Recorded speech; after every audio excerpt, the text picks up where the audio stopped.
Welcome back everybody to another update video. So yeah, I've not got a massive amount of extras to my collection today, but definitely a few, definitely all favourites, or at least of the ones that I've seen.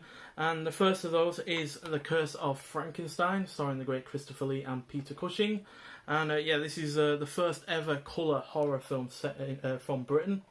And yeah, Christopher Lee and Peter Cushing were in so many films in the 50s, 60s and 70s together that I haven't even been able to count, to be honest. So yeah, this is from Hammer Horror, who did all of the 50s and 60s revivals of certain classic horror icons.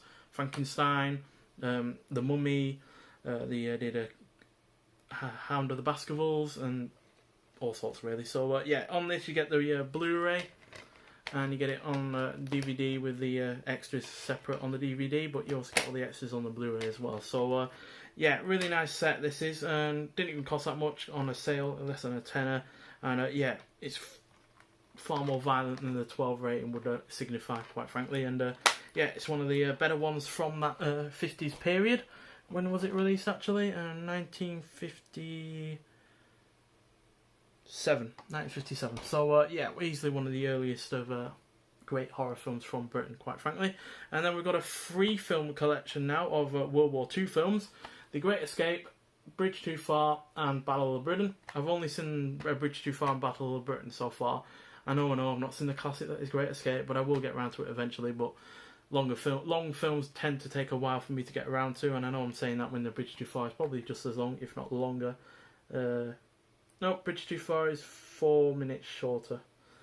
Yeah, Great Escape is 172 minutes, Bridge Too Far is 168 minutes, and Battle of Britain is 131 minutes. So, yeah, but still, long films, and by no means a bad thing, especially if they fill it right. But yeah, Battle of Britain has some of the best aerial sequences ever put to film, quite frankly. It's easily the best part of that film, but the rest of the film is pretty good as well. Bridge Too Far has a superb cast. You've got the likes of Sean Connery in that, and Laurence Olivier, Robert Redford, Anthony Hopkins, and yeah, really does make the most of its cast. And even though I'm not seen Great Escape, I do know plenty about it. You know, the theme tune and the bike jumping over the barbed wire and everything. And yeah, obviously it has Steve McQueen in it, James Garner, who we've seen in 36 Hours, as well as Charles Bronson and James Coburn. So again, that has a great cast. And yeah, Battle of Britain has a decent cast as well. It's also got Michael Caine, Trevor Howard, Laurence Olivier again, Christopher Plummer, Michael Redgrave, and the great Robert Shaw. So yeah, fantastic free film collection. Again, didn't cost that much, only about a tenner, which for free films on Blu-ray is hardly a bad thing. And again, we have another British classic in the form of The Wicker Man, not the remake with Nicolas Cage, but the great original with Christopher Lee and Edward Woodward, as well as Britt Ekland. So yeah, this has 3 versions on it. It has the final cut, the director's cut, and the theatrical cut as well, the UK theatrical cut to be precise. There's not much massive a difference between the theatrical cut and the final cut. There's only about 7 minutes, as the theatrical cut is 87 minutes long, and the final cut is 94 minutes long, but the director's cut is 102 minutes long. So yeah, I've only ever seen the UK theatrical cut, because that's the only version that was ever put on TV. So yeah, I'll be interested to see what the director's cut and the final cut are like. But yeah, that's the final cut on disc 1 with a bunch of extras. Then on disc 2 it has the theatrical cut and the director's cut with audio commentary. And then yeah, the soundtrack is on the 3rd disc. So yeah, really nicely done. Where's the oh yeah, the director's cut has the audio commentary, but obviously you can turn that off, so that's what confused me then about the 2nd disc.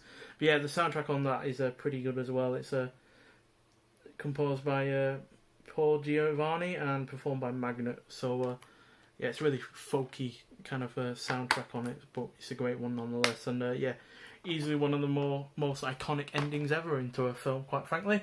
And yeah, again, I look forward to seeing that. So that's 2 Christopher Lee films in a row there.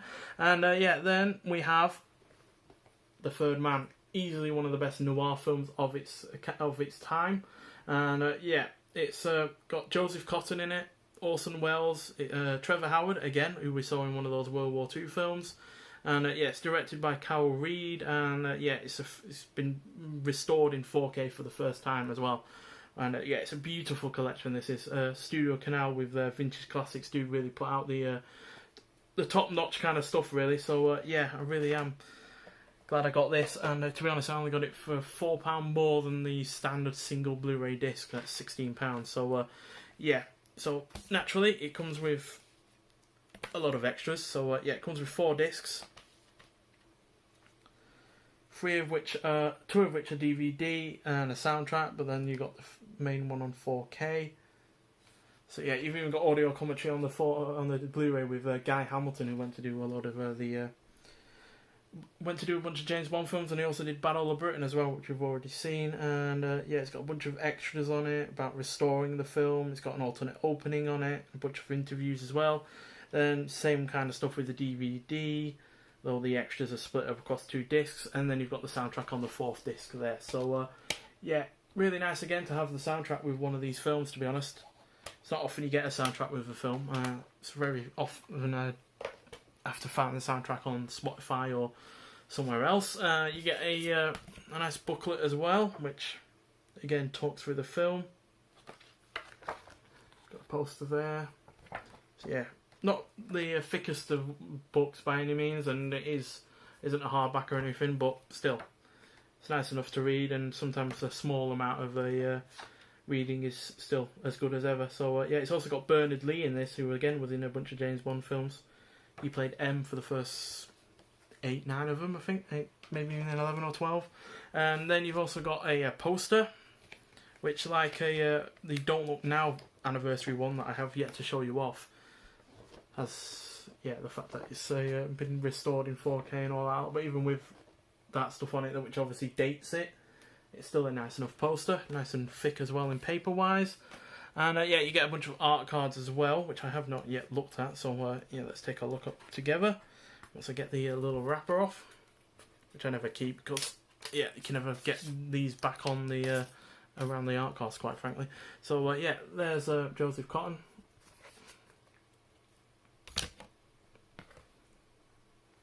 I like the fact that they're really nicely printed, these. Been a while since I've actually seen this, so yeah, I can't necessarily name all the characters or anything, but there we go.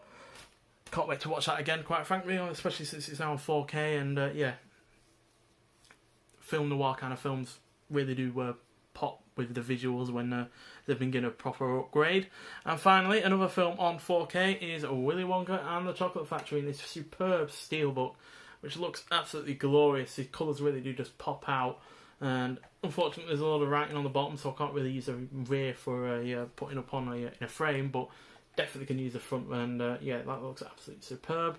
And yeah, naturally you get the 4K and the Blu-ray inside, nice purple for the Blu-ray, which is really nice. And then yeah, you got your Wonka bar in the inside there with all of the many sweets on the background. So yeah, this is the first ever musical I have in my collection, and probably the only one really, because I'm not a massive fan of musicals whatsoever. I've seen several and they just do not hit the way that normal films do. I say normal films, general films do, but yeah, Willy Wonka is the exception to that, probably because it's got a nice mix between the documentarian style that the director was known for, and then when it gets to the Chocolate Factory, it becomes this glorious, colourful, wonderful world, which the Tim Burton film did not nail as far as I'm concerned, because the outside was weird and then the inside was just as weird as well, if not weirder. So yeah, and then the soundtrack was awful and the songs were bad and everything like that, but this absolutely nailed it. The songs are great, the visuals inside the factory are great, gets the you know, the poor and poverty aspects on the outside really nicely done as well. It's got a great cast. The granddad in this was actually in the Poseidon Adventure, which is another great 70s film. And yeah, Gene Wilder, as great as ever, quite frankly. Been watching more and more films with him lately, especially Mel Brooks films like Young Frankenstein and The Producers. Still yet to see Blazing Saddles, but I will be getting around to that at some point, especially since I am getting a bigger and bigger fan of Gene Wilder. So yeah, there we go. Not many films today. Obviously 3 of those were in one case, which I don't think I actually showed you. Yeah, that's all of them in The Great Escape, and there's Battle Britain and Bridge Too Far. So yeah, 3 of those are obviously in one case, but you know, 3, 4, 5, 6, 7 films is still you know, fairly decent. So yeah, and that's obviously 7 more to my collection, and yeah, I have now topped 600 films in my collection overall, which I don't know whether or not that's to be proud of or not, but regardless, yeah, there's not many coming out outside of July and September. August is a bit of a desert, to be honest, so I'm not sure how many I'm going to get in that month, but next month we have the Judgment collection and True Romance coming out, and then in September we have the Johnny Guitar and the Columbia Noir #4 box set, and also now just announced on Friday we have the Cold War Monsters collection. I can't remember the exact name of it, but it's another release by Arrow Video which has 4 films in it. It's got Creature with the Atom Brain, the Wolf, the Werewolf, Zombies from Maotao, something like that, Mortao or something, and more importantly, the Giant Claw, which is easily one of the goofiest and not particularly great B-movie sci-fi horror monster creature films, but definitely one that needs to be watched. And the fact they're getting a release on Blu-ray is fantastic as far as I'm concerned. So I immediately pre-ordered it, and yeah, that comes out on September 13th. So yeah, really looking forward to that. But yeah, August is going to be a bit dry because there's only really Cat and the Nine Tails that is getting 4K release that is coming out in August. So yeah, but regardless, I will be looking at whatever I get, and whatever I get I'll enjoy and all that. So yeah, nonetheless, thanks for watching, and I'll see you in the next one. Bye.